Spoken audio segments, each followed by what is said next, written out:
Good evening, everyone. Really glad to have you here with us. My name is Zach Young, and I am a Yale student and the president of the William F. Buckley Jr. program at Yale.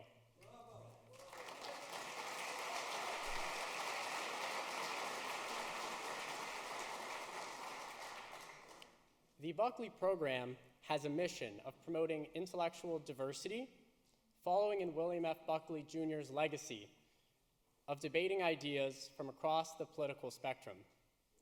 We do this because we think a diversity of thought is essential for ideas and debate to flourish.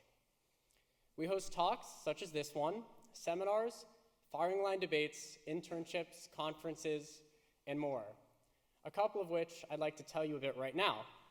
So we have a student fellowship, the Buckley Fellowship, for which any Yale student can apply for. Applications are available on our website and due October 1st. And then second, our annual essay contest this year is on the prompt, "What is the greatest threat to free speech?" Submissions for that are due October 16th, and you can learn more about how to submit and what the specifications are for the essay on our website under the News tab. Now on to our event tonight. First off, I'd like to give a heartfelt thanks to Ms. Carol Brown and the Irving Brown Lecture Series. As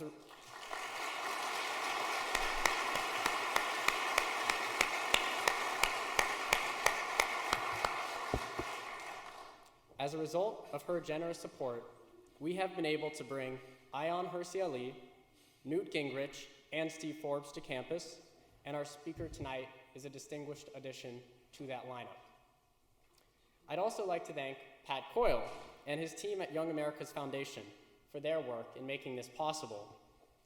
And lastly, I would like to thank members of the Buckley Program Student Board and our founder, Lauren Noble, for their help preparing this event.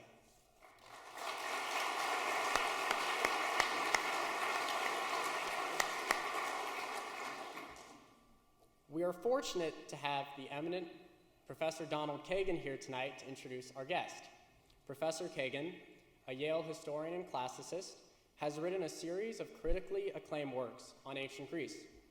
He is a winner of the National Humanities Medal, a former dean of Yale College, a recipient of 4 teaching awards at Yale and Cornell, and a prominent social and political critic. He also teaches a seminar I'm in right now. So, hi, Professor, hope I'm doing all right. But please join me in giving Professor Kagan a warm welcome.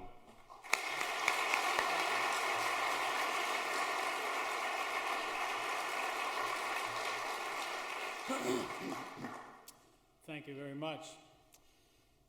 Our speaker tonight was born in New York City and raised in Montreal. In 1970, he graduated from McGill University with first-class honors in political science and economics. The next year, he was a Commonwealth Scholar in Politics at Balliol College, Oxford, and then returned to the United States and entered the Harvard Medical School. Then he became chief resident in psychiatry at the Massachusetts General Hospital.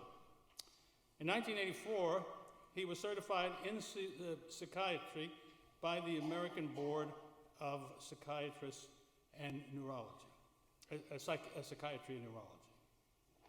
There, he discovered a variant of manic depressive disease, which he called secondary mania. He also co-authored a pathfinding study on the epidemiology of mania. Such training and experience, you will see, provide a rare and valuable basis for a career as a commentator on American politics.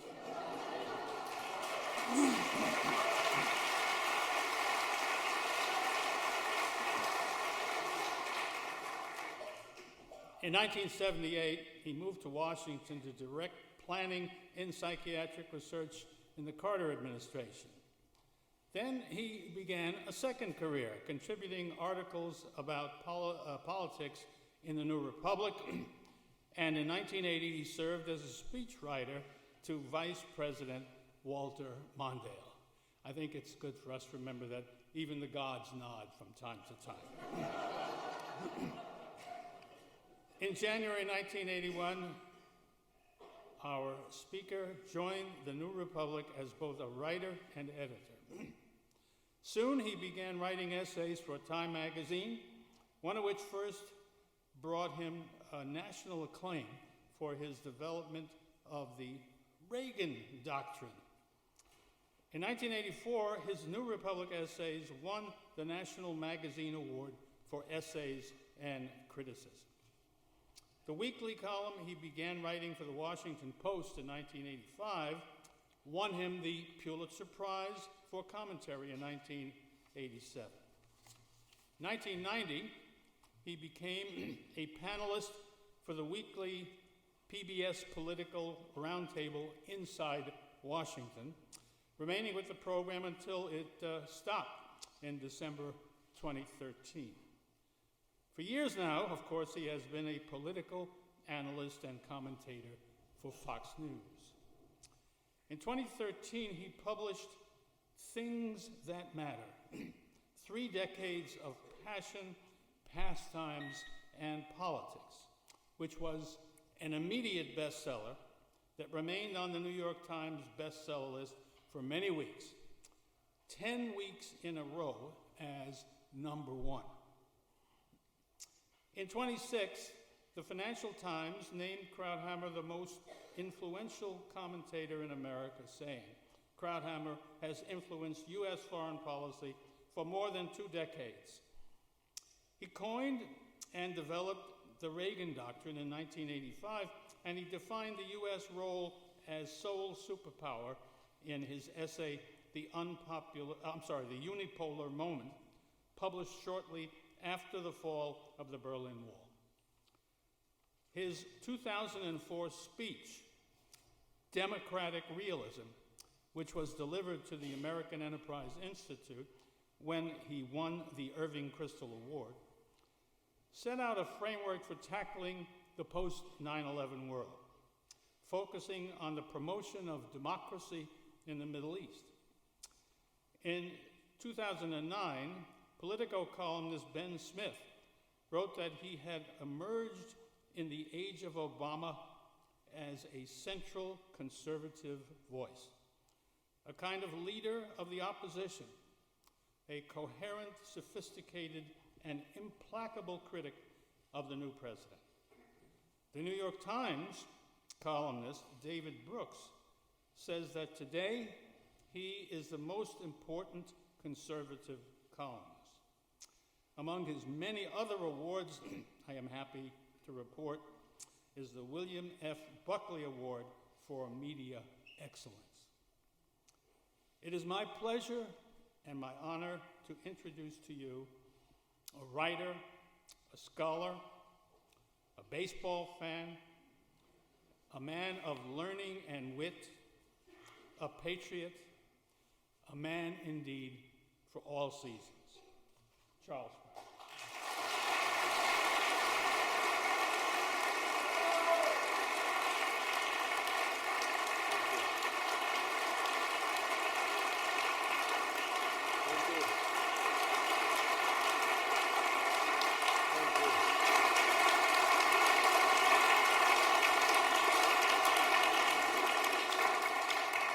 Thank you, Professor Kagan, for that wonderful introduction.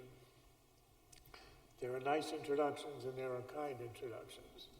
The nice ones are where they list all your achievements, they get it transcribed and notarized, and they send your mother a copy. The kind introductions are where they leave stuff out. That was a charmingly unkind introduction. Like the Mondale part. Was that really necessary? People ask me, how do you go from Walter Mondale to Fox News? I tell them it really isn't that complicated. I was young once. And then there's the psychiatry part. It is true that I was once a psychiatrist. Truth be told, I'm still legally licensed as a psychiatrist, but in fact, I'm a psychiatrist in remission doing very well, thank you. Haven't had a relapse in 25 years. And as you suggested, when I'm asked to compare what I do today as a political analyst with what I used to do 25 years ago as a psychiatrist in Boston, I tell people it really isn't that different. In both lines of work, I deal every day with people who suffer from paranoia and delusions of grandeur. The only difference is that the paranoids in Washington have access to nuclear weapons. Makes the stakes a little higher, the work a little more interesting.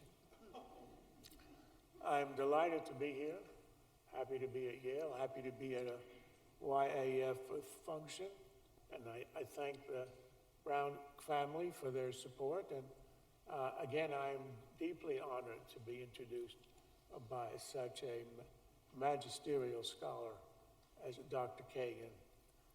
But truth be told, I'm happy to be anywhere where Juan Williams can't interrupt me.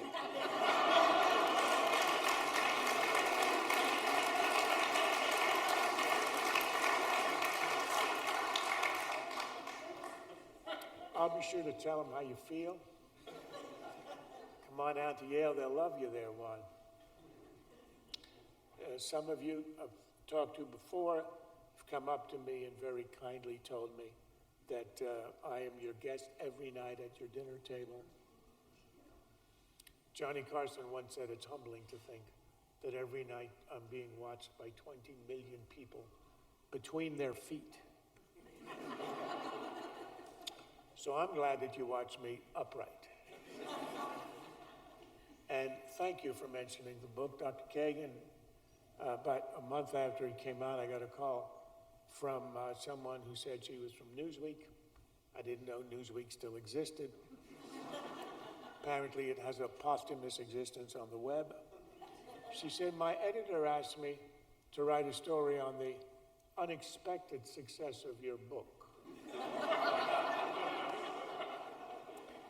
That was not a promising start for the interview. She asked me to explain it, so I decided to play humble and self-deprecating, which for those of you who watch me on Fox know that does not come easy.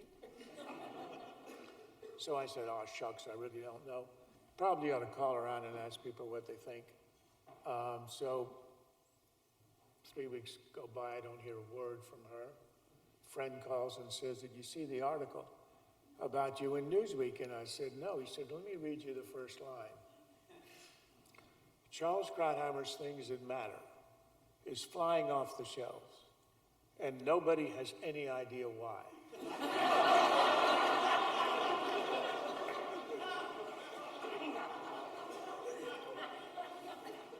Last time I play humble and self-deprecating. So I realize that the topic I suggested and that has lured you into this assembly tonight, which I proposed 7 months ago, is a rather serious and I would say depressing one on foreign policy. And I will get to it, I promise you. But there's so much fun going on otherwise that I thought I would start there and then go to the really serious stuff. The fun stuff is the fact that the world, our domestic political world, is entirely unhinged at the time, the present time. And one can be in despair about it. I'm rather amused by it because I'm sure the fever will pass. You all know what I'm referring to, of course.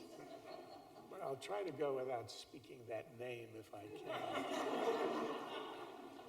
One party is enamored, sort of enraptured, with a 73-year-old Brooklynite socialist from a dairy state who is the current about-to-be front-runner for the Democratic nomination. He won't win the nomination, Hillary Clinton will, but it is a rather interesting and unusual phenomenon. While the other party has spent the summer swooning for a reality show TV star, running way ahead of the pack by producing and starring in the greatest ongoing political reality show in American history. In examining this, I have an advantage. I used to work in a real insane asylum about 35 years ago. And around noon every day, I'd have to remind myself that I really am sane, and they're the patients. The same feeling today. The summer of Trump ended, meteorologically speaking, last Monday. And I think we can already see that the decline has begun. I know that Donald is very upset, accusing Fox and others of cherry-picking the polls to pick the ones that show him not doing that well. The polls he wants everyone to point to are the online polls. And I can tell you that if online polls were predictors of things, we would now be in the fourth term of the presidency of Ron Paul. Because everybody who has a dedicated and fanatical cult-like following always wins straw polls and online polls because they're willing to spend an evening clicking on the name of their candidate for hours on end. Normal people have trouble doing that. They tire after about 50 clicks. I'll just cite one number, which is the RCP Real Clear Politics average of polls, which is probably the most accurate one. It's an average of the latest 4 or 5 of the major national polls with real polling technique and strict criteria. It peaked at 30.5% for Trump on the day of the second debate. As of this morning, it was down 7 points to 23.5%. That's almost 25% decline. And that is because it really couldn't go on. He'll still do well. I think he'll remain in that range right through. Now, when you're running against 14 others, 23% makes you king, as in the one-eyed man. But when that whittles down, as it will, to 3 or 4, you can't win the nomination with 23%, and he won't. But in the meantime, one can be amused, and one can draw the obvious lesson from the fact that if you add his votes to Dr. Carson's votes, to Carly Fiorina's votes, and to the honorary outsider Ted Cruz, you are at about 60% of the Republican electorate. And if anybody had doubts about how powerful and intense is the anti-incumbent, anti-Washington feeling among Republicans, it is the fact, you can look at the fact that the Speaker of the House just stepped down on Monday. He was about to face a challenge for his speakership. He would have won the challenge, but would have been a tough fight. And in every challenge to his speakership over the last 5 years, his margin has shrunk. And he decided to basically stick it to the party, especially to the more radical conservative elements, and say, okay, it's all yours. I'm leaving. Now, some of the conservatives, or the ones who claim to be true conservatives, as opposed to rhinos like me, Fred Hume and I got together when he was getting inundated with tweets and emails about him being a rhino. You know what that stands for, Republican in name only. And we decided that we had reached the level of being rhinos in name only. And I decided we should call ourselves something rather different. Because once you're a rhino in name only, there's really nothing left. So we're trying to start a caucus of these extreme establishment types. You know, the ones who go every night to Georgetown salons for the cocktail parties and the ambiance, which in the fevered imagination of the Trumpites and others is the reason why we have betrayed our conservative principles. What Boehner knows, and to his chagrin, the leader of the Senate knows, Mitch McConnell, they are not caving into the Obama veto pen because they want to hang out at Georgetown salons. They're doing it because of the construction of the U.S. Constitution, which was devised for gridlock, devised to thwart a predominance of power, and was the antithesis of parliamentary rule. In Canada, where I grew up, in Britain, where I studied, parliamentary systems, when you win an election, you essentially are given dictatorial powers for the rest of your term. As long as you can control the majority in the House of Commons, nothing can stop you. And that's how it works, and it works rather well.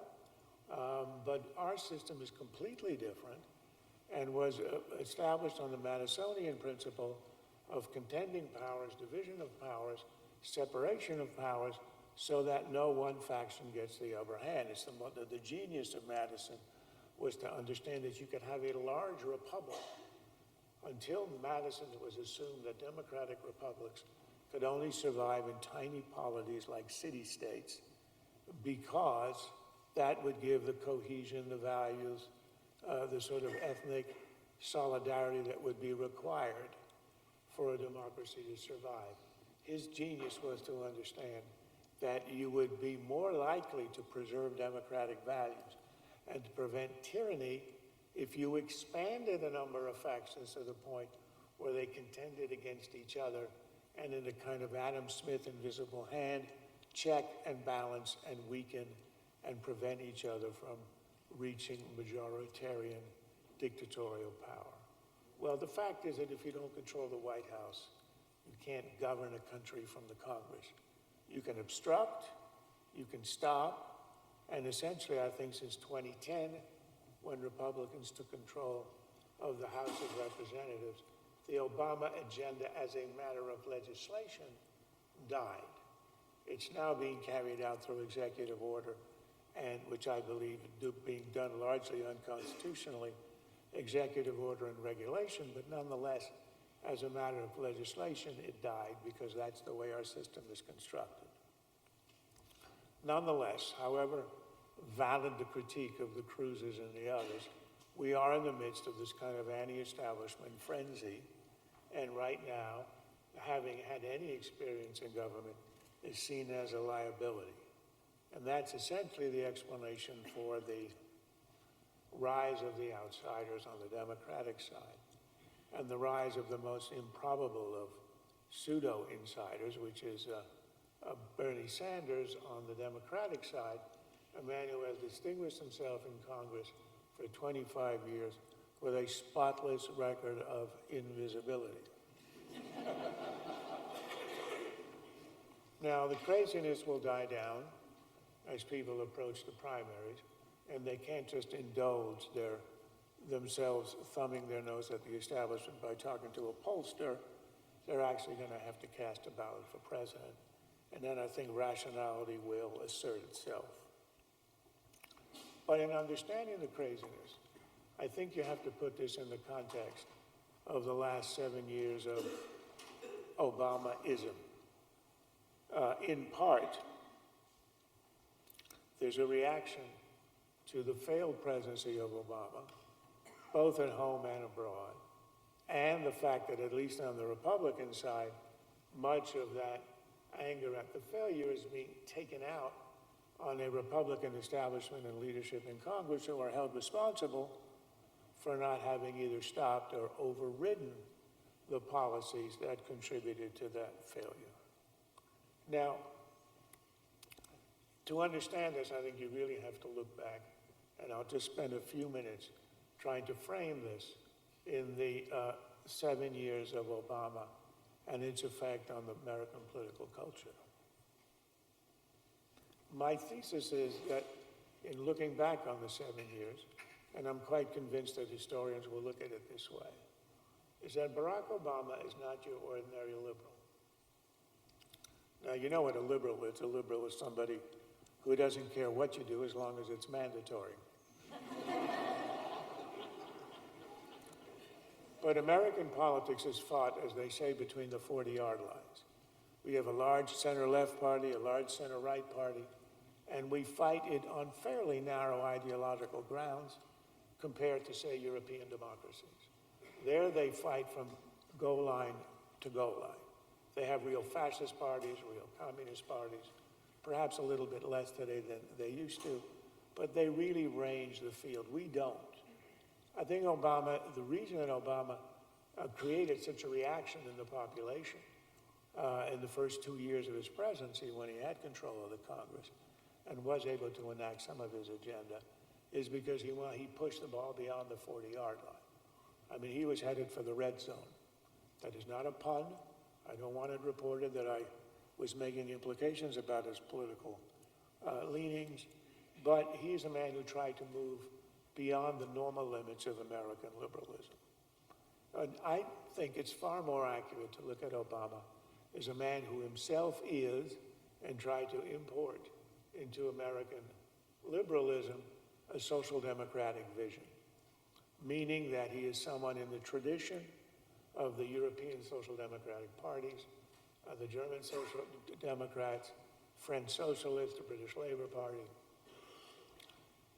And I think the basic difference between the two, to put it in a real shorthand, would be that the European ideal is the entitlement state. The American traditional idea is the safety net state, a state where we have a safety net to look after the helpless, the destitute, and those who can't help themselves. And we do spend a lot of money and resources on that. But the multiplication of entitlements traditionally is not something that we do, but is very characteristic of European social democracy. People ask me, what exactly is a social democrat? The only way to explain it, I think, is with a famous story told about Winston Churchill. Churchill, as you know, lost the election at the end of the Second World War. Clement Attlee becomes prime minister. Attlee, leader of the British Labour Party. Churchill's leader of the opposition. One day he goes down to the men's room in the House of Commons. It's empty except for one person. There is Clement Attlee standing at one of the urinals. Churchill very deliberately and carefully walks to the very far end of the men's room at a urinal 15 stalls down. Don't worry, that's as weird as it gets. Attlee's a little bit puzzled, looks over and says, feeling a bit standoffish today, are we, Winston? Churchill looks over and says, not at all, my dear Clement. It's just that every time you see something large, you want to nationalize it.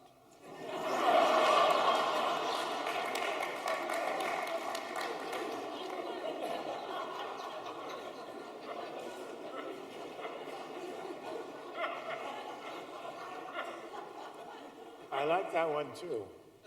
I like it so much I'm not even sure it's true, but I don't care. As we say in the opinion writing business, that story is simply too good to check. It remains unchecked. Churchill also once said of Attlee that he was a sheep in sheep's clothing, but that's neither here nor there. I just like it. I wanted to share it with you. Barack Obama sees large things and he wants to nationalize them. That's what makes him a social democrat, and he is not shy about it. He basically announced that in his first State of the Union address. Now, you don't remember it because you have real lives. You do things, you make things, you teach things, you write things. I, for my sins, am sentenced to watch, annotate, and listen to this man 24 hours a day. Obviously, my sins are many. My Yom Kippurs are very long.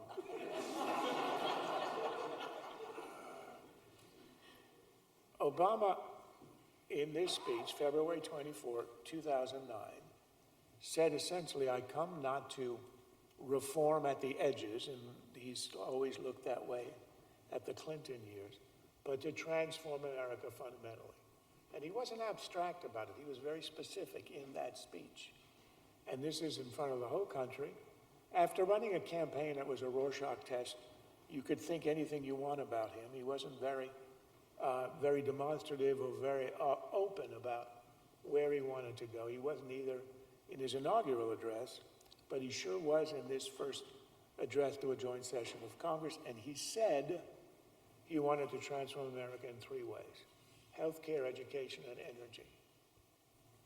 Now think about that. Healthcare is 1/6 of the economy, and he has succeeded in essentially nationalizing it in a clumsy, crazily bureaucratic way because he didn't think that he could, even though he wanted to, pass a true nationalization on the Canadian or British system in the country, but he would do it partially, and what we have now is a healthcare system, 1/6 of the economy, essentially run from the Department of HHS. So he succeeded there. Education, he nationalized student loans, he destroyed the for-profit higher education system. He's now trying to federalize community colleges and ultimately to go to where the Europeans are, to have a universal and government subsidized and supported higher education. There's one proposal of his, though, that I am sympathetic to. He called for it in his second inaugural, and that is universal preschool. And the reason I am with him there is because I think that American 5-year-olds are having altogether too much fun. And it is high time that we regimented them under government supervision with a Brussels sprout lunch every day till the age of 6. So I'm with him on that one. Energy is the third element, and he tried to do it right away when he had control of the 2 houses of Congress. Tried to pass cap and trade, which, not to get into the weeds, is a way to essentially control the production and pricing of energy. And if you control the production and pricing of energy, you have controlled the sinews of the American economy. You control all three, healthcare, education, and energy, and you have, to use Lenin's words, gotten control of the commanding heights of the society. This is his ambition, very ambitious politically. And I give him credit for honesty and candor in trying to do it. He didn't succeed in every element, but he certainly succeeded with health care.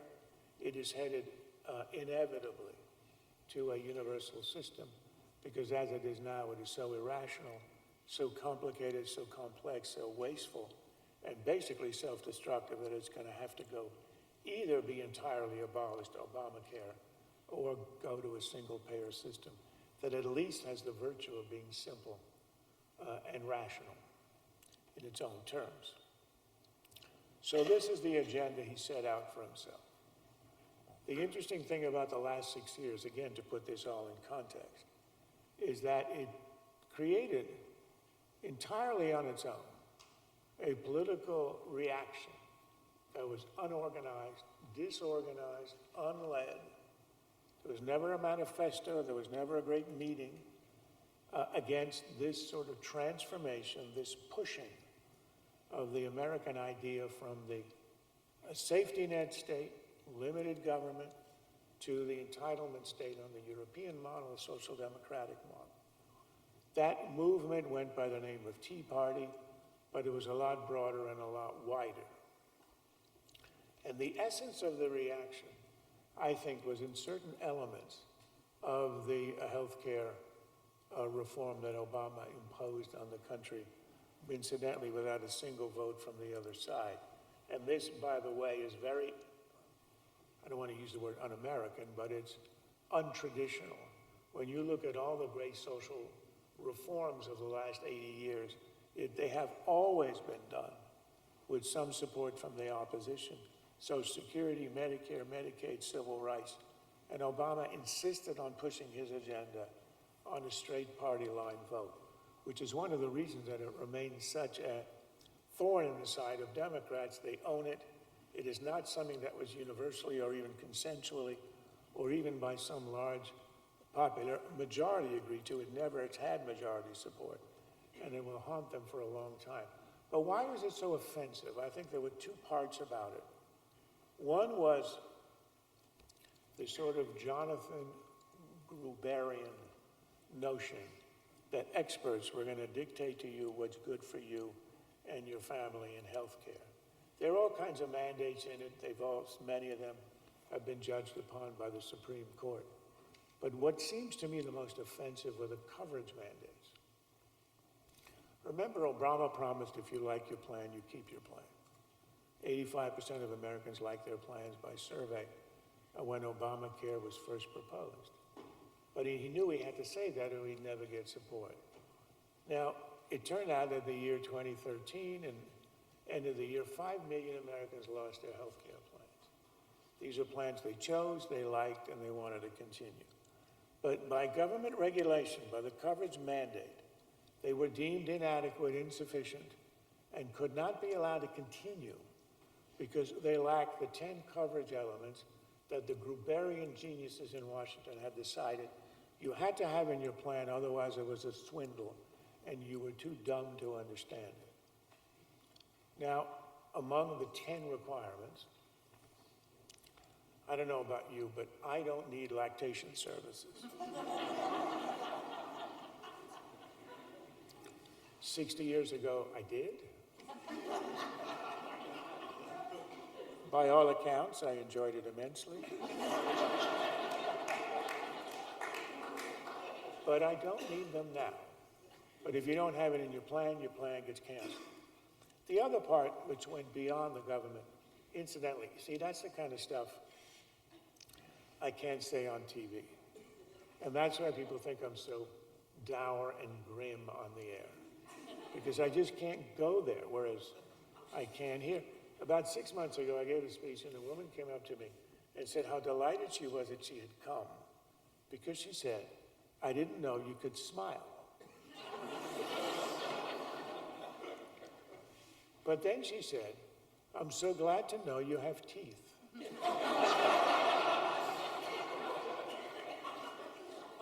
It's been 6 months, I still don't know what I should have said to her.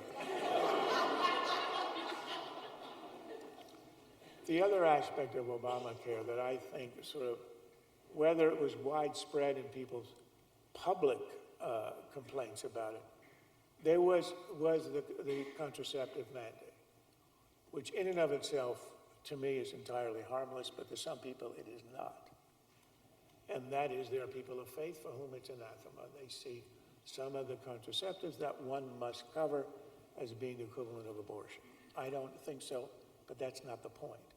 These are citizens who are people of faith. This is a deeply held belief. And to subsidize this kind of contraception is anathema to them. And a group of them, a saintly group of nuns, who spend their lives ministering to the dying in hospices, sued the government because they were about to be met with millions of dollars of fines because they refused to provide the people they work with health care. Yes, they gave them health care, but refused to include contraception in the health care plan. These nuns brought the suit, and until recently, it's on its way to the Supreme Court. I'll give you the name of the suit. Sibelius versus Little Sisters of the Poor. Now, what side are you on?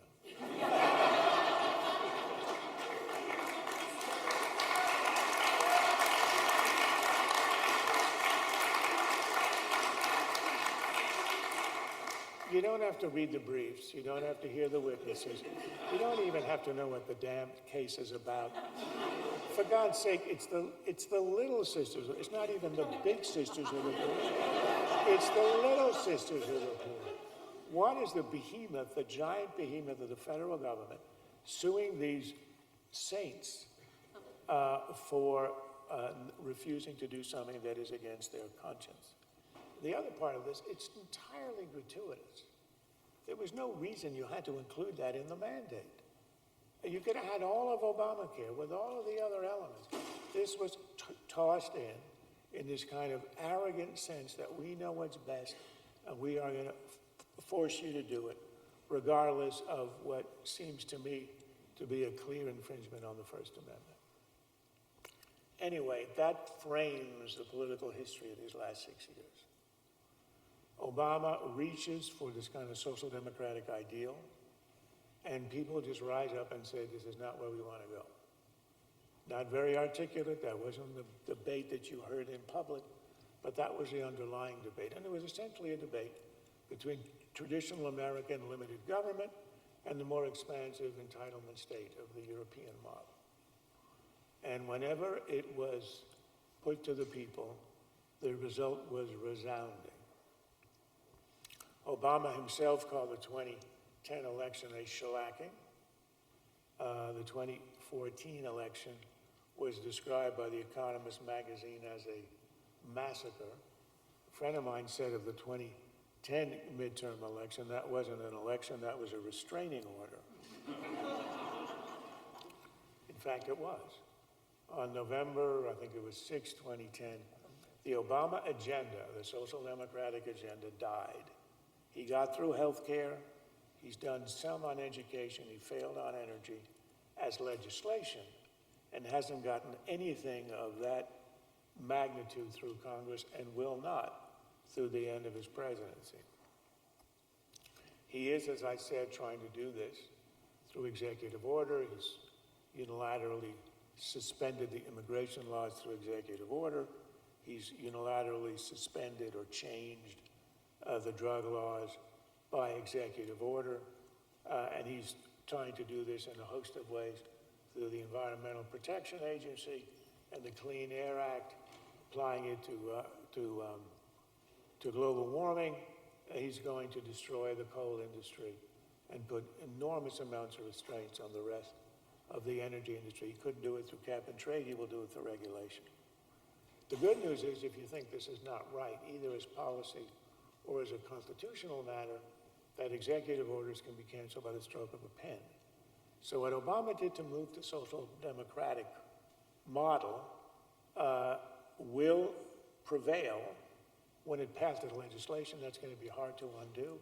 If the Republicans get control of the House, of the presidency, and maintain control of the two houses, they have a chance of doing that. But that's very hard to do, and you have to get all of those conditions in place. Otherwise, it is the way healthcare is going to go.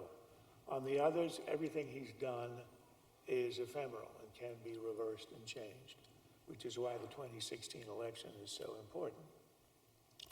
But what you get is this tension between the two, and the enormous energy that went into the conservative reaction to Obama-ism has now translated into a kind of autoimmune reaction, where rather than blaming it largely on Obama, which I think is where the criticism ought to be directed, and we would have an interesting debate on the kind of democracy we want, on the kind of government we want. We would really have the most fundamental debate you can have in a democracy, which is, what is the proper relationship between citizen and state? What are the proper power and reach of central government? That debate, I think, we're not having, because I think there's a sort of internal reaction among conservatives that this really is our own problem among conservatives, because there are so many squishes in our midst who roll over in the face of Obama's actions, that's where the problem is. I think I heard the governor of Louisiana, Bobby Jindal, in one of the undercard debates. For my sins, I have to watch all of the debates. 2012, there were 23 of them. He said, "I'm more mad at the Republicans in Congress than I am at Barack Obama." It's an understandable reaction, but it really is rather irrational. You need the White House if you want to change the country. You need the White House if you want to enact major legislation. And you need the White House if you want to stop a lot of things. Nonetheless, that's where we are. We're in the midst of this kind of internal rebellion. And we're going to decide, I think, once the fever of the internal revolt is over, and by natural process, it does get resolved by the time of the convention. You choose your candidate. Hopefully, it'll be somebody who can appeal to both sides of the party, insurgent and so-called establishment, and then you go ahead and you have your real debate. But that, I think, is sort of the reason for the cauldron here.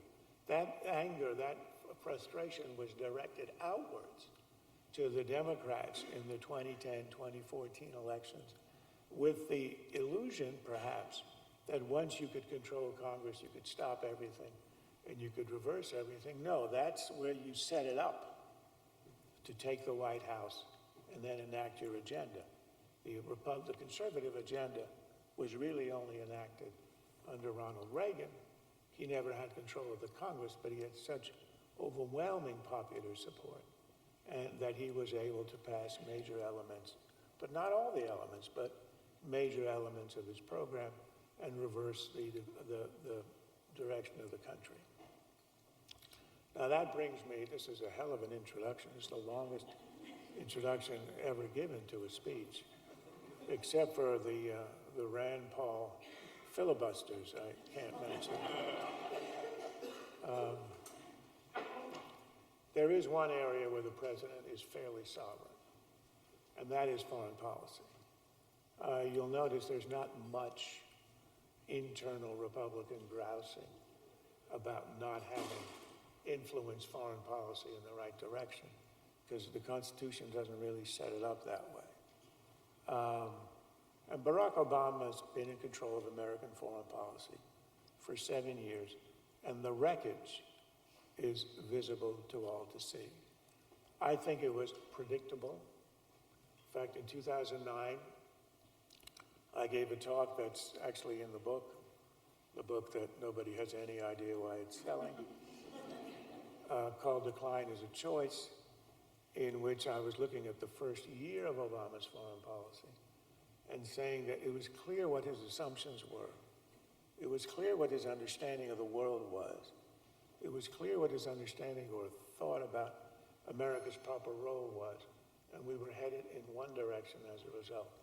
That his vision of the world has no connection to the world as it really is, and that as a result, America was headed for a steep decline.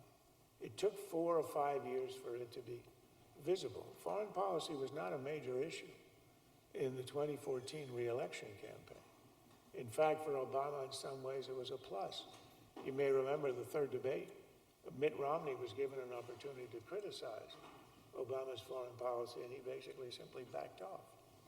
But we have seen with a vengeance the results of this policy of retreat playing itself out over the last 2 or 3 years.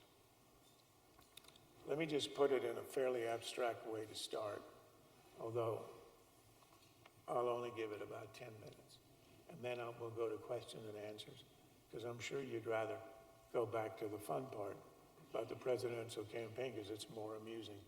The other thing is that this is going to be so depressing, and I'm really tired of leaving my audiences hopelessly depressed at the end of a talk. I've given talks where at the end I can hear weeping and sobbing from the background. And, or even like happening now, people fleeing. And when I hear the weeping and the sobbing, I feel obliged to, at the end, offer my services as a psychiatrist to write a prescription for antidepressants for anybody who needs them just to get home that night. But here we go. The traditional understanding of how things work, at least as understood by our major adversaries in the world, and even understood by our allies when they were in their heyday, meaning today the British, the Chinese, the Iranians, in their heyday, say the British, was balance of power. It's rather simple. The guiding light of British policy for 200 years was it didn't have any permanent enemies, it had a permanent interest, and its one permanent interest was to make sure that there was no one dominant power on the continent. So its policy, very adeptly practiced for 200 years, was it would take the side of the weaker states in Europe against any rising hegemon to prevent a hegemon from becoming the dominant power on the continent and then being a threat to Britain. And the classic examples are the British leading the anti-Napoleon coalition and, of course, the anti-Hitler coalition, where for a year it stood alone. And it succeeded. Now, after the Second World War, the leadership of the free world devolved to the United States. We didn't seek it, we didn't want it, We didn't really like it, but we knew we had to do it. Truman understood in 1947 he had to accept that role, and he did by supporting the Greeks and the Turks, and succeeded in holding back the Soviet Union. So what was our policy for a half century? We would be the outside balancer around the world, meaning in the same way that the British were the balancer for the weaker states in Europe against a rising Germany or a rising France under Napoleon, we would be the balancer to support the weaker states around the world against rising threats. Classic example, NATO. If we hadn't been there, the Russians could have marched all across Europe in the 1940s all the way to the Atlantic. What stopped them? The fact that we were in Berlin, we were in Germany, we held the line, and we basically announced that if you crossed the line, our tanks could probably not hold back yours, but we had nuclear weapons, and we might use them. Even Stalin never moved against that. We balanced by supporting the weaker side against the stronger, and in the end, we prevailed. What is our role in Asia? We are the balancer of power. We support the countries on the Pacific Rim, individually unable to resist China, the growing hegemon, but we balance it with the U.S. Navy. I won't go into this because it's pretty obvious. In the Middle East, we have the same role. We always supported the weaker states against the rising hegemon. We did it in the first Gulf War. Nobody could have stopped Saddam. He would easily have been able to go in or to simply dominate and turn into a satellite state, Saudi Arabia. We stopped him. We reversed it. Today, the rising hegemon in the region obviously is Iran.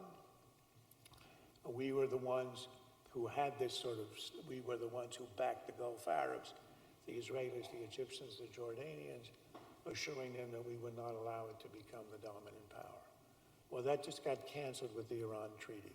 Apart from the scandalous concessions and caves that we have done on the nuclear issue itself, which makes the treaty near farcical and guarantees that Iran will have a nuclear weapon, legitimate and approved by the world in at least 15 years, probably less. Apart from that, the Gulf Arabs understandably see it as an abandonment of their support of us, our support of them, against the rising Iranian threat on the ground, conventional, not nuclear. That's been our role. Barack Obama came into power thinking of America as not a benign power in the world, not a benign influence, but having probably a net negative effect. And that both for domestic and sort of universalistic reasons, it would be best if we diminished our role. Classic, I mean, you could see it playing out in Eastern Europe, where the first thing he did when he came in was the reset policy with Russia, and then he canceled the missile defense agreement because the Russians were very upset with it, without even telling the Czechs and the Poles we were doing it. Putin immediately understood that the United States under this president was going to present no resistance to his desire to overturn the post-Cold War settlement of 1992. And he has proceeded accordingly, absorbing Crimea, the first annexation of territory in Europe since the Second World War, with essentially no penalty. Remember the vaunted isolation of Putin that we were going to impose on him? Well, it ended today at the UN when Obama met with Putin, bowing to reality. And I often wonder why Putin is so passive about this. Why have we not provided the Ukrainians at least with defensive weapons? Everybody supports that. His own Secretary of Defense did. Hillary Clinton did. David Petraeus, head of the CIA, did. Of course, Republicans do. The Ukrainians begging for defensive weapons. They're one of two reasons, and I'm not sure that either of them is right. But one, I think, is that Obama thinks, he believes what he says, which is sort of amazing, when he says countries do not invade other countries in the 21st century. Well, they do. It's an empirical fact. Russia just did. But he continues, he and John Kerry, This is not done. For Kerry, I think it's a matter of etiquette. It's like using the wrong fork at a state dinner, you know.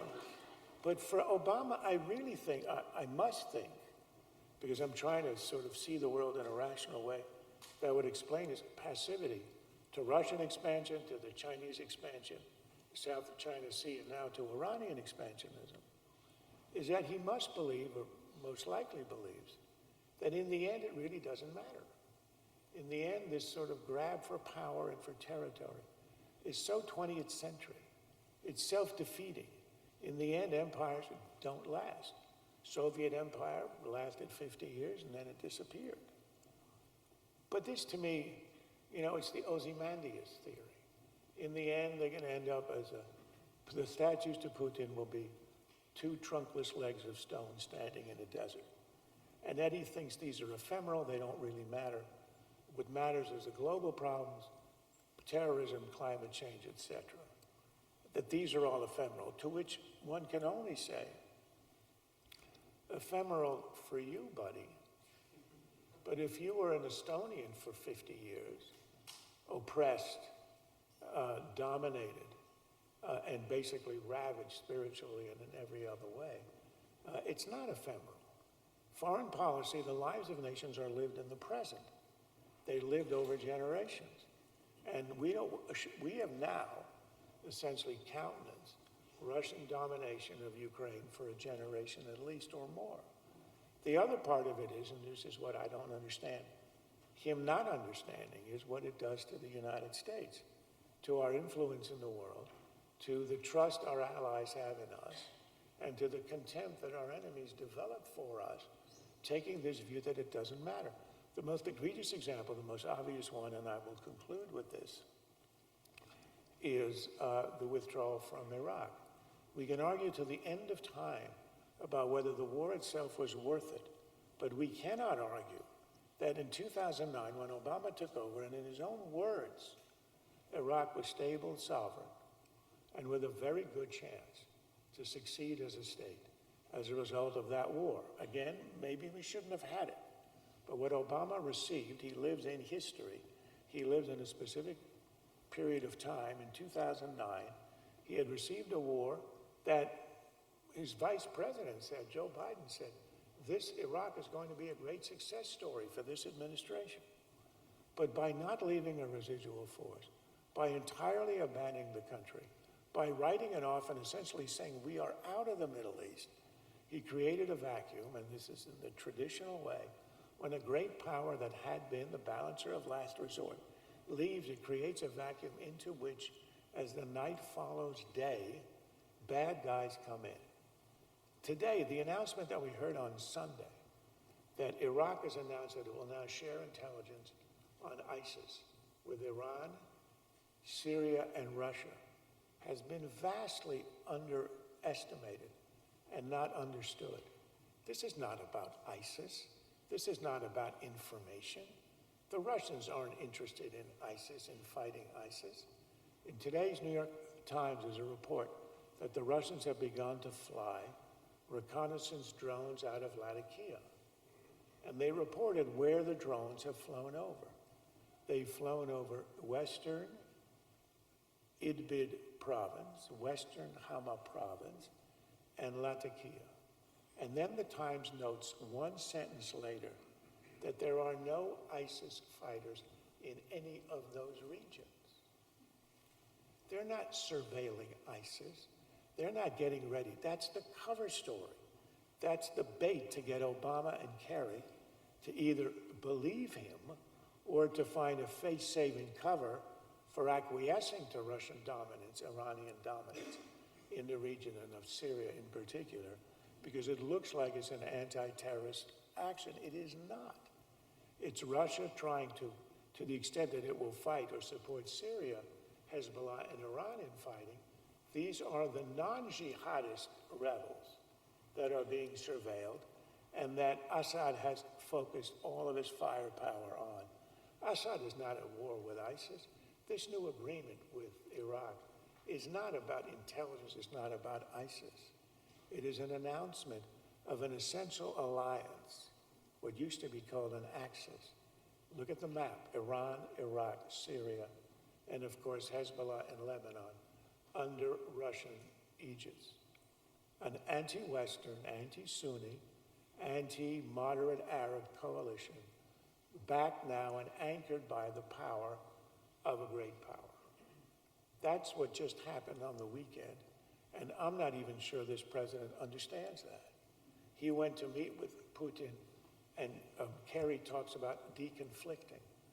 The issue they're worried about is our airplanes running into Russian airplanes.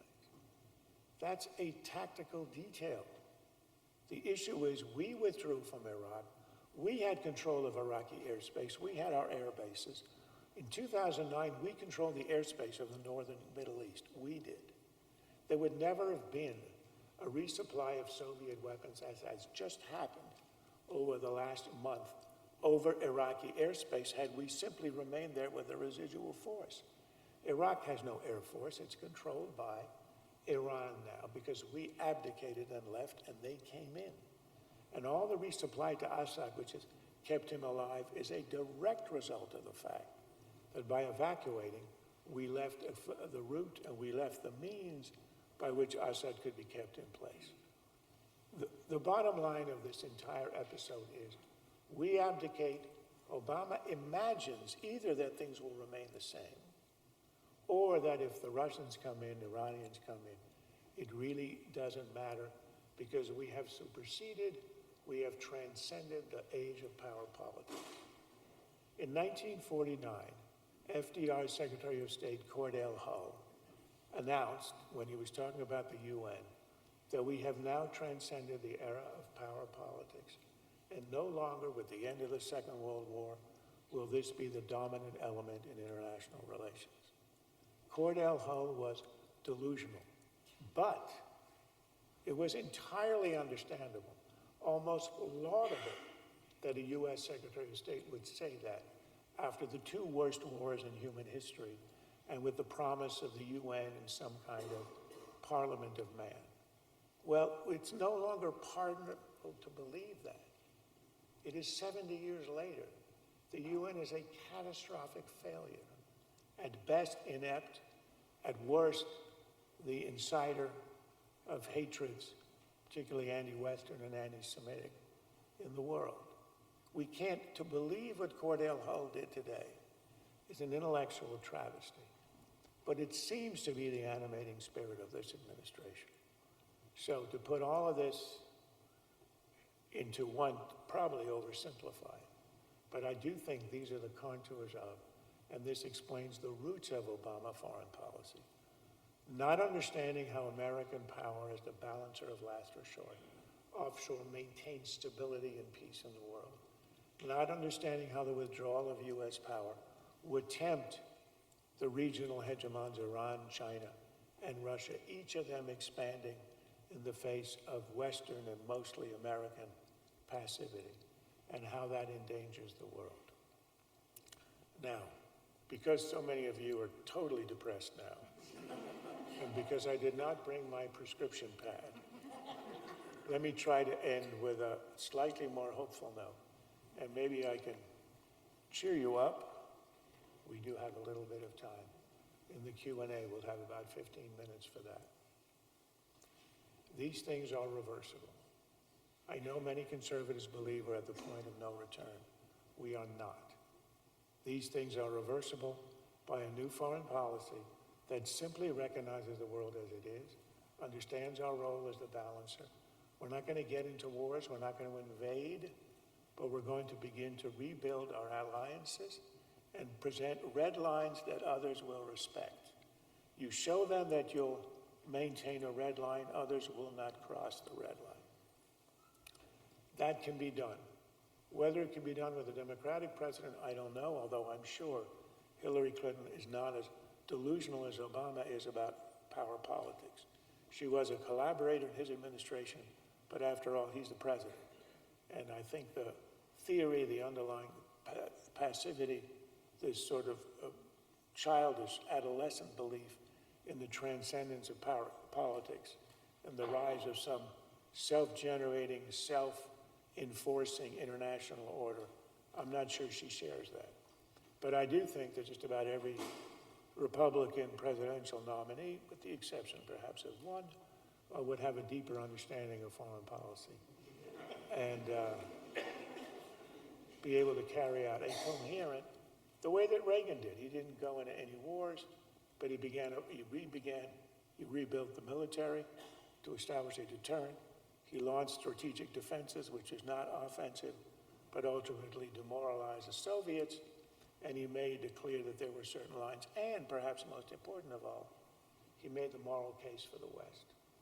Obama has made the moral case for the sins of the West, and he's made it in every capital in the world, including ours. Reagan made the case for the virtue of the West, the role of the West, and the obligation of the United States to be true to that role. It can be done. We don't have to have another Reagan. We shouldn't pine for another Reagan. We simply need to reestablish rationality in foreign policy, acceptance of reality, and, to our eternal chagrin, once again accept the role that history has given us, a role we didn't want, we never asked for, which is the leader of the free world and the protector of liberty. I think we can do that. It'll depend on what happens in November 2016. Thank you very much.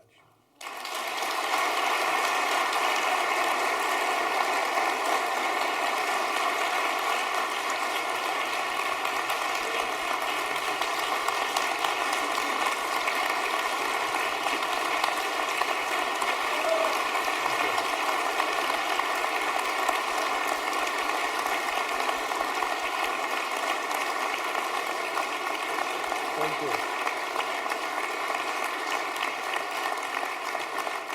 God, Thank you so much for such a lovely speech. Karina and I will be walking around the room to take your questions, so please wait for one of us before asking your question. I should quit while I'm ahead after that reception, but thank you. Yes, do we have a question, or will I be required to query myself? We have, okay, over here on the right, microphone approaching. Hello. Do you truly believe that America maintaining a strong military presence in the world, as opposed to China's current strategy of providing infrastructure and new resources for Africa to develop and creating new allies that way, do you believe which way is more effective? In the end, I think the expansionist powers respond to deterrent power on the other side.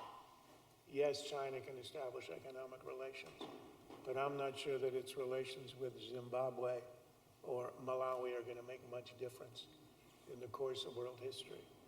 Their creation of islands in the South China Sea and the claiming of territory and the denial of space to both the U.S. Navy and to all the littoral countries in the South China Sea will have an effect, because then it will give China control of what should be international waters, but the most heavily traveled maritime waters for world commerce in the world.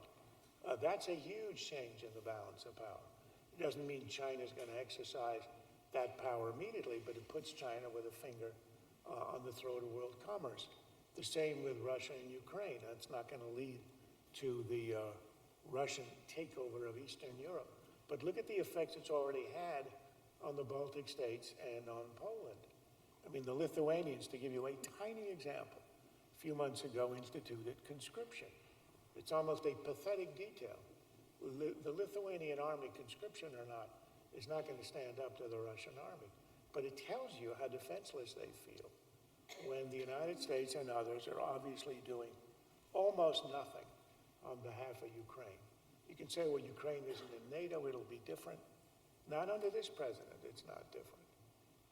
And I think that is essentially what's going to determine things. And that's why I think the buildup of America's military, the sequestration, has had a disastrous effect on our deterrent. And I'm talking about conventional deterrent. And if you take it away, these countries in the end are going to have to make their peace. Look, if the outside balancer withdraws, and you're the little country left hanging in the wind, what do? You make your peace with the local hegemon. The reason the Gulf War was so important, the first Gulf War, was because if Saddam had been allowed to stay in Kuwait, it's not the possession of Kuwait that would have changed the balance. Every country in the region would have had to bend the knee to Saddam, starting with the Saudis and the Gulf states who had essentially no military. And that's what's going to happen with Iran.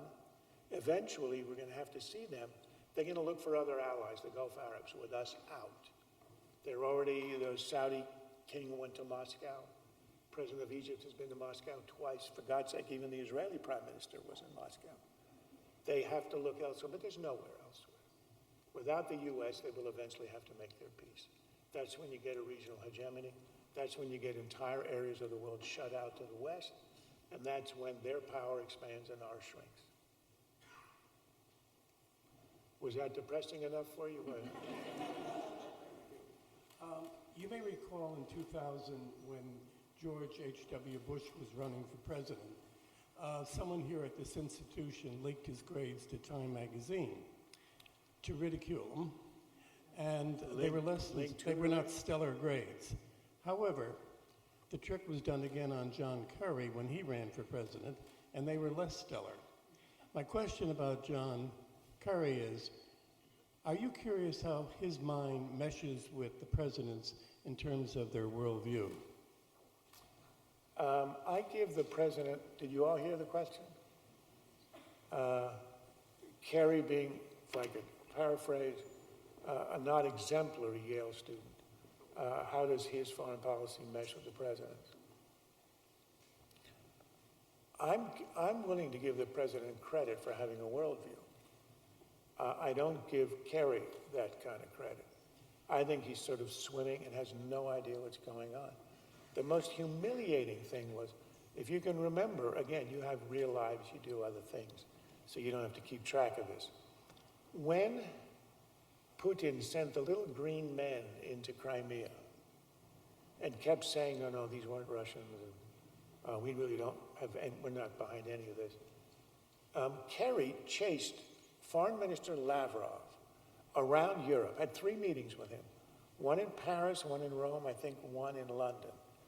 And to make sure, to say we're really concerned about what's happening in Ukraine, we want to make sure of your intentions. And he emerged from each of the meetings saying, I told Mr. Lavrov that we of course understand that they have no intentions to absorb or to take Crimea, but we want to make sure they don't do anything that could be inadvertently misunderstood and cause a crisis. This is a guy who is clueless, should not be running the Dairy Queen on the corner.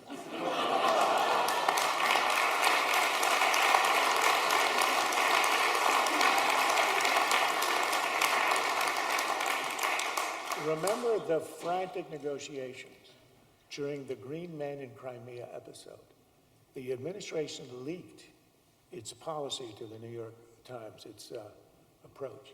And they were desperate in these negotiations to provide Vladimir Putin with an off-ramp so he could leave Crimea without losing face. Putin wasn't looking for an off-ramp. He had just come storming through the on-ramp with tanks. He wanted Crimea. They've been pining for this ever since they lost it through a slip of the, some kind of mistake made by Khrushchev in 1954, which at the time looked harmless, changing it from part of the Russian Federation to Ukrainian when it made no difference. It's been sort of their, he calls it New Russia. They held on to it, their patrimony since Catherine the Great. To believe that they were looking for an on-ramp, because this is how Obama or Kerry would. What's the point of holding Crimea?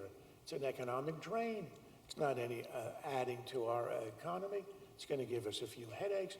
It will make the world very upset. Obama kept quoting all the leaders who would denounce the absorption. What the hell difference does that make? Leaders are always denouncing them. Resolutions are passed. They mean nothing. Anyway, with Kerry, I don't credit him with anything. Obama, I credit him with his worldview, where in the end, territory, power, the traditional Hans Morgenthau view of the world doesn't correspond to reality. It doesn't really matter. in the long run, these empires will perish. Well, to quote Keynes, in the long run, we're all dead. But in the short run, we have countries to run and hegemons to restrain. Yes. Hi, my question is on the Iran deal. Sorry, on what? The Iran deal. The Iran deal. I agree that with your statement, which was the short-term threat to Arabs and Israelis isn't how many centrifuges Iran has, it's the shipment of conventional weapons that destabilizes the region. So my question is, why do you think the Obama administration tied the arms sanctions to the nuclear deal? Why didn't it say, we're not going to reward you for progress on your nuclear program with weapons, we'd rather reward you if you stop sending these weapons to Syria, to Yemen, to kill, to their parties that they use them to kill people. And I guess my broader question is, we've seen sanctions on Iran and Russia that haven't worked like we expected them to. And so if your prediction that the unipolarity of the world as the US being the only superpower is going to come to an end, do you think sanctions are not just useless at this point, but might be dangerous for US interests? Well, sanctions on Iran had reached a point where, in making the case for the deal, the Iranian foreign minister told the parliament that the sanctions were driving us into an economic stone age. That's a quote. Their economy before, remember, when we entered into the last negotiations that lasted 2 years, we entered in by relaxing sanctions, which is quite insane, because what you were doing is removing the pressure that brought them to the table in the first place. Instead of allowing Congress to pass further sanctions that would be imposed if the negotiations failed, they relaxed a whole list of sanctions. And as a result, if you look at the Iranian economy, in 2012, 2013, it contracted radically. The rial lost half its value, and inflation was rampant. The one thing that could threaten the regime would be if the middle class rose up against it. We know about the discontent in the regime from 2009 and students and others. But that was very common in the Shah's era. But what brought him down is when he lost the shuk, when he lost the middle class. They were terrified that if the economy continues that way, that's why the Ayatollah allowed the election of a so-called moderate whose one promise was to end the sanction, revive the economy. The economy was on its knees. The obvious policy would have been to double the sanctions, increase them, as Congress tried to do. Obama stopped it. Instead, we relaxed the sanctions. So here there are weakened sanctions.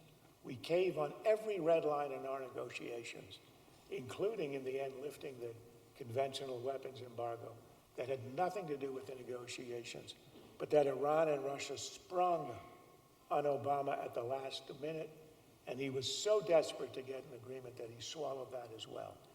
And the last element is that the president of Iran, not the Ayatollah, the President Rouhani, said in the debates, they don't have debates, speeches in Parliament about the deal, we are not bound by anything on conventional weapons or on economic sanctions. We will sell and buy and give whatever we want, which is exactly what's happening. Do you think if there was a clause in that agreement about shipping weapons to Syria, it would be worth the paper it's written on? There's nothing on it. We divorced the negotiations from the real world, and the Saudis and others understand exactly what Obama meant with this agreement. This was a way to try to do a Nixon to China, try to begin the beginning of an opening in which we would recognize, as Obama said in the NPR interview he did at the end of 2014, he wants to see Iran as a successful regional power. Do you know, if you're in the UAE, what that sounds like to you? That sounds like the U.S. announcing that it wants to share hegemony in the region with Iran. Now, in 6 months, we've already gone way past that. We're not sharing hegemony in the region with Iran. Iran has now chosen a different partner. We don't even have sharing. We're out of there. If you're a small regional power, what do you worry about? A U.S. Air Force or about the Russian Air Force? Or Iran, or the Revolutionary Guards, or Hezbollah in Yemen, in Syria, wherever? Not the United States. We're out of the game. And that's the revolutionary change in the region. It's only beginning to being felt now. These things always take time, the same way Iran's withdrawal on the European front, on the Russian front, Chinese and others, took 4 or 5 years. But everybody in the region, talk to any diplomat from the UAE, and they can see exactly what's going on, the rise of Iran. And this is a result of a deliberate, delusional policy. We have time for 2 more questions. So the U.S. national debt is over $18 trillion, and the United States spends more than the 9 leading countries combined in defense, China being the second. And for every dollar China spends on defense, the United States spends $3.60. So how much is enough spending for you, and how do we reconcile that with our issues with the national debt? Well, I'm glad you came armed with your homework. Speaks well for your institution. But what you neglected to say is that the U.S. defense spending is somewhere between 3 and 4% of GDP. Do you know what it was under John Kennedy, one of the heydays of America's post-war era, when the economy was exploding? It was 10% of GDP. We are spending about what we spent before Pearl Harbor. Our Army, our Navy, our Air Force are going to be below Pearl Harbor levels at the end of this sequestration. It is entirely irrelevant what the Germans are spending, what any of the Europeans are spending. They have no say in the military balance of power in the world. The Europeans are so weak as a result of having spent the entire post-war era, 70 years, denuding their military establishment to feed their entitlement state, that they were not even able to carry out their campaign against Libya without the U.S. there to supply the refueling and to supply the aircraft.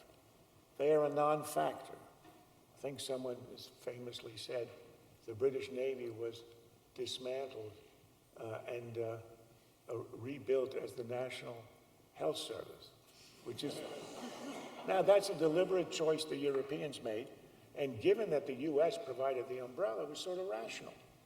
You take away the U.S. umbrella, and there's nothing behind us. We are at historically low levels of defense spending. The reason our debt is $18 trillion has nothing to do with the military spending, which has been in radical decline. It has to do with the obvious entitlement expansion and adding of entitlements, Obamacare being one, that is completely robbing the federal treasury. If we were to do nothing in 12 years, spending on Social Security, Medicare, Medicaid, Obamacare, and the national debt would swallow 98% of the budget. There'd be nothing left. That's where the money is. It's not, on 1 or 2 more F-22s or on 1 or 2 more naval carriers. The money is going there. That's where it is. And the inability of this country since 1983 to enact rational reforms. The demographics of America have completely changed. Look, I think FDR is a hero for having in 1935 decided that the elderly will not be allowed to become destitute, and he creates Social Security. That's what a decent country does. But do you know what the life expectancy was in 1935? 62. It is now 80. Social Security was never intended to provide the green fees for a generation of boomers.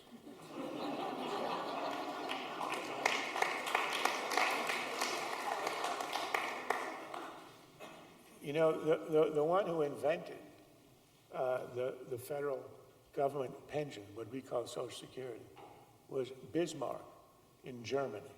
Do you know what age he chose for the retirement age at which you begin to receive benefits from the government? 70. You know what life expectancy was in Berlin in 1889? 47. The man wasn't a philanthropist, he was a genius. The same with Medicare, created in 1965.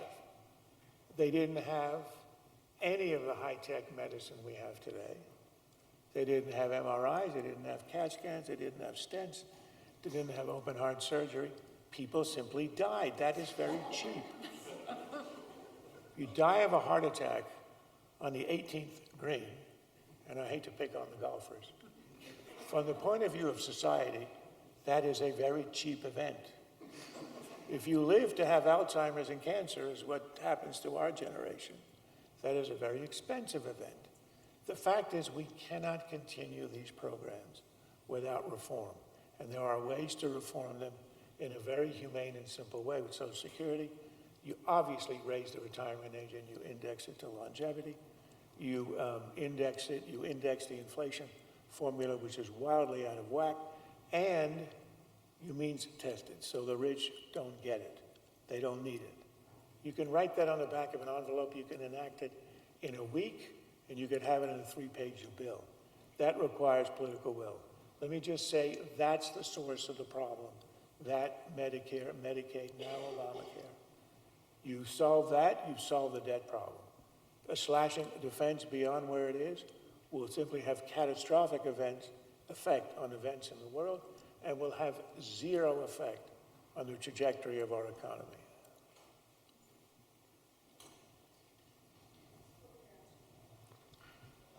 In regards to your concerns about the Iran deal, my question is, what can the next president, be it Democrat or Republican, do to correct our foreign policy with Iran? And more specifically, how can we do this while being influential but not acquiescing? It's a very good question, and I don't have for the first time in an hour and 20 minutes, I don't really have a good answer. But I'll do what I do on television, I'll fake it. Right now, we've given away so much that there's not much that we can do immediately. I do think that we can, over time, reimpose, it'll have to be unilateral sanctions. Obama has completely given away international sanctions. It is scandalous that after signing the agreement in Vienna, he went right to the UN and got the Security Council to approve the resolution, which abolishes all previous resolutions, not only abolishing sanctions, but abolishing the resolutions that declare Obama to be in violation of the Nuclear Non-Proliferation Treaty. So as of July, long before Congress got to look at this, international law had declared Iran to be a peaceful nuclear state. I'll give you one crazy example. In Annex 3, Section 10 of the agreement. Remember, Iran is now assumed to be, declared to be, a peaceful nuclear state in compliance, unless proven otherwise, meaning if the self-inspections of its facilities turn up contraband, okay?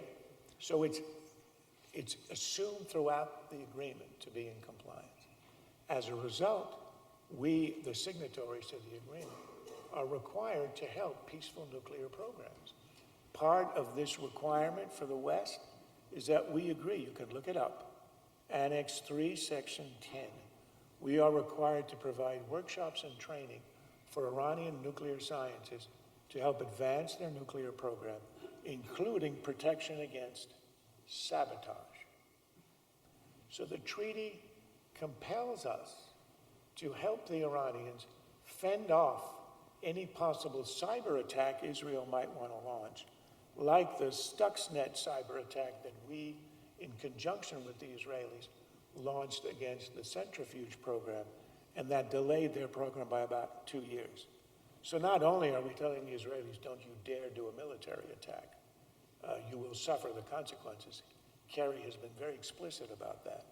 But we're telling the Israelis, you try to sabotage the program, slow it down, we're going to be working on the Iranian side to counteract that.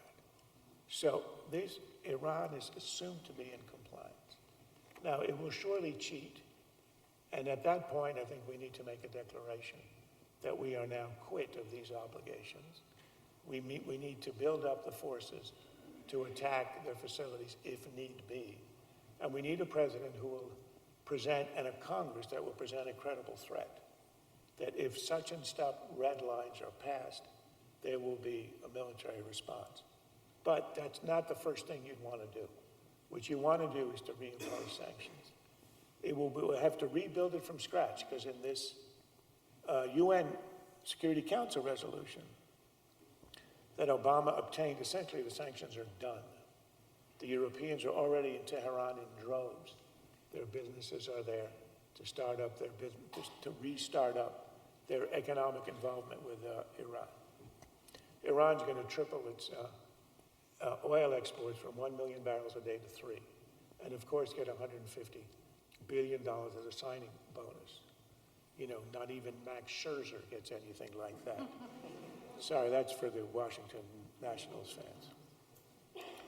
So it's going to have to be a rebuilding. It's going to have to be a kind of a long twilight struggle, with although a 15-year time horizon.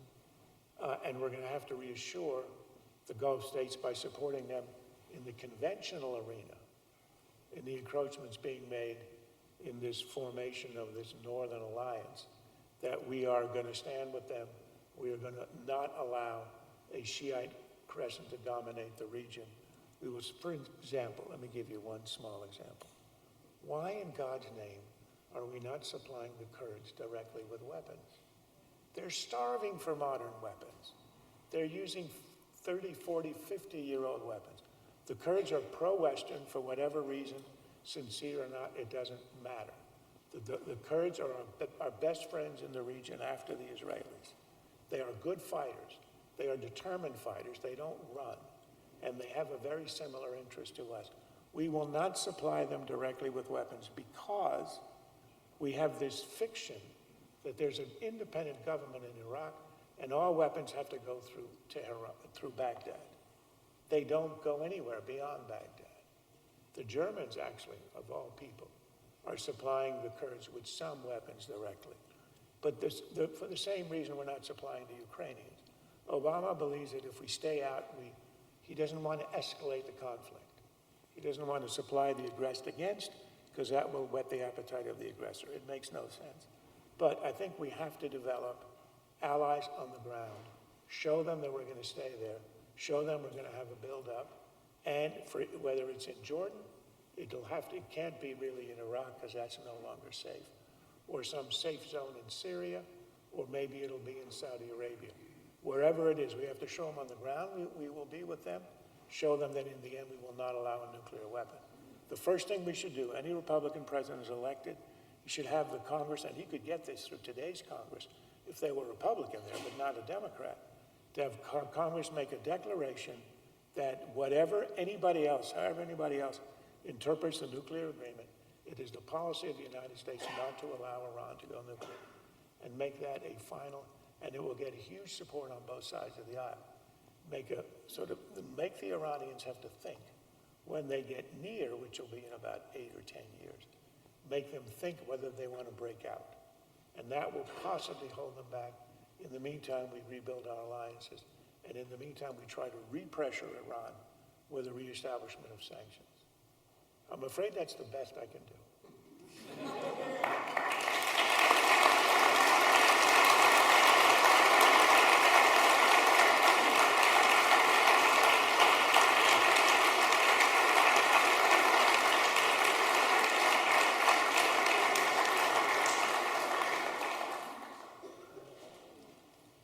On behalf of the That's On the behalf vast of- left-wing conspiracy at work. Well, just on behalf of the Buckley program, thanks everyone for joining us, and have a good evening.